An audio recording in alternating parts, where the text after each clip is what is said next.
Pete Rose situation. And the 1919 Black Sox, by the way, the movie 8 Men Out, Shoeless Joe Jackson, and now they are off the permanently banned list. Now they can be under consideration to be on a ballot to be voted on. But that, we're far from people getting into the Hall of Fame. Just want to let you know. Baseball, the Hall of Fame has maintained that anyone removed from baseball's permanently ineligible list will become eligible for the Hall of Fame consideration. They have a historical overview committee. Now, they will come up with 8 names, and then they'll evaluate these candidates. So these aren't just guys who have been suspended or permanently ineligible. It's not just Pete Rose and the 1919 Black Sox. You had guys like Dick Allen, Tommy John, Dave Parker, Louis Tiant, Steve Garvey. They were voted on by this committee.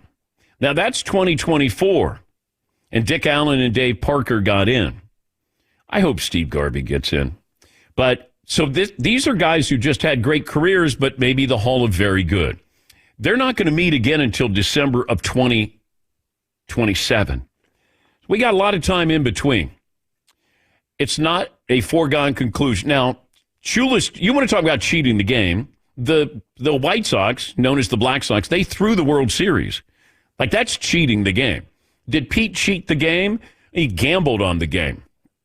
And they don't have anything on him as a player. Now, do I think there's information about that? Yes, I do.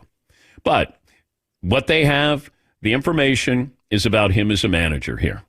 I've said before, I grew up in Cincinnati. I've interviewed Pete many, many times. He said that he only bet on the Reds to win and said that to me a few years ago. And I understand what he means to the game. I know that the Hall of Fame is a museum, and they can do whatever they want to do. The Hall of Fame is separate from baseball, but really they work in conjunction. Hall of Fame is not going to say, hey, we're going to go rogue, and we're going to do this. It is a museum, but nobody has benefited more from the Hall of Fame without being in the Hall of Fame than Pete Rose. Because if Pete was in the Hall of Fame 25 years ago, nobody would care. It'd be like, oh, yeah, saw Pete, all the memorabilia there, going through Cooperstown. I mean, Pete would go up there on the weekend that guys were getting into the Hall of Fame, and he would hijack that weekend. He would do card signing, appearances. Pete never changed. That was the problem I had. And I talked to the former commissioner, Bud Selig, on the record, off the record, privately. Pete had no contrition. He never apologized. He only said that he did it after he was writing a book to make money. Do I want it over with? I do. Either he's in or he's out. Vote, and he doesn't get in, or he does get in. And this doesn't open the door for steroid users. They truly cheated the game, every single game. But they got on the ballot. I don't want them in. Now, there's some that are probably already in, but Pete is a unique situation. Shoeless Joe Jackson, I think hit 375 in that World Series, and he's accused of helping to throw the World Series to the Cincinnati Reds. But Pete, to get where he is, I'm not surprised. I truly think this was maybe a quid pro quo with President Trump. And I think that President Trump knows that this will play to the masses. Most people want Pete in the Hall of Fame. And I think that President Trump knows that. He can take a victory lap with this. And whatever that discussion was with the commissioner, Rob Manfred, who we did invite, he said that he's busy today. If he does have time, this will be the one show he will do. Something was said in that conversation that made the commissioner maybe reconsider. Pete's family came to the commissioner. They appealed. They wanted to appeal this.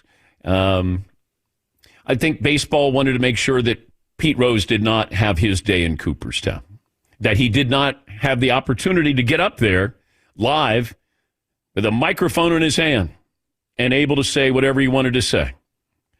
Although, if Pete does get in posthumously, I'd be really curious who is going to give the speech and what are they going to say in that speech.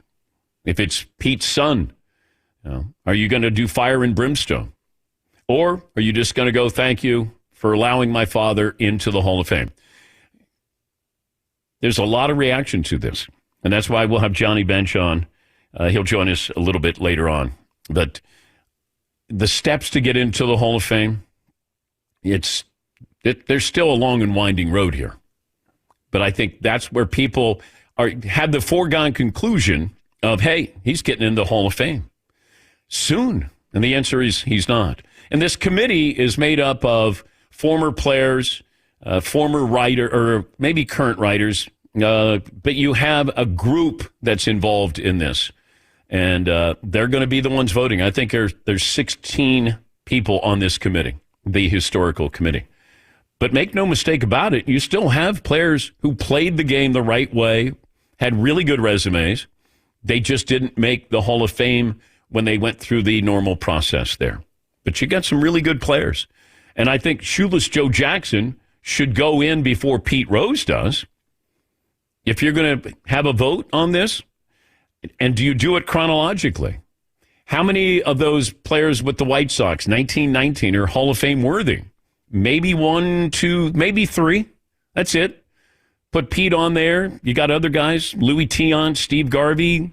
They're going to get votes. They're going to get, all of a sudden you got Steve Garvey there, and then you got Pete Rose. Who are you voting for if you're on this historical committee? And how many of these former players are going to go, nope, not going to vote for him? Now, Johnny Bench has come out and said, hey, I hope Pete gets in the Hall of Fame. I think the commissioner got to the point where now he can wash his hands with this. Every time he's on the show, any show, Pete Rose comes up. Now he's done. Now he might have to answer to me like, why now? If Pete was still alive? But the commissioner's not voting on this. And, when they say permanently ineligible, that means after you've died. Now you change the language to it's a lifetime ban. Well, the lifetime is over. His life is over. Now he can be up for consideration. I think that's the tricky language that the commissioner changed, edited, but, they even said that Pete, is not a threat to the game anymore. That was kind of strong language. I don't. When I saw Pete in a wheelchair, I'd be like, I don't think he's a threat to anybody right now. Yeah, Paulie. Yeah, the quote was, obviously a person no longer with us cannot represent a threat to the integrity of the game. It's hard to conceive of a penalty that has more deterrent effect than one that lasts a person's lifetime with no reprieve. By the way, it's Pete Rose night tonight at Great American Ballpark. Coincidentally? Oh, dear. The Reds will honor the career of Pete Rose with a special celebration tonight at Great American Ballpark. All right. And guess who they're facing? The White Sox. You couldn't script it. Oh, my goodness.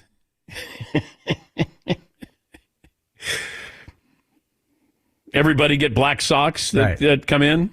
These are the Red Stockings versus the Black Sox here. Pete Rose. Everybody gets a Pete Rose replica jersey that shows up tonight for Pete Rose. You can't script this. This was planned. Or maybe they did script this. Yeah, no, was it planned? Dang. See, all right. You know it would be great, guys. Yeah, I know. That's what I'm thinking. Hold on. Hear me out. Okay. All right. I'm going to announce this Pete Rose thing. How about we get a hold of Cincinnati and then we say, hey, guys, how about a Pete Rose night? Sure. Yeah, we'll do that. We'll have him play the White Sox. Oh, so it's White Sox night? No. We're not going to celebrate them. We're only celebrating Pete. And it's May 14th, and he wore the jersey number 14. We've got it. Okay.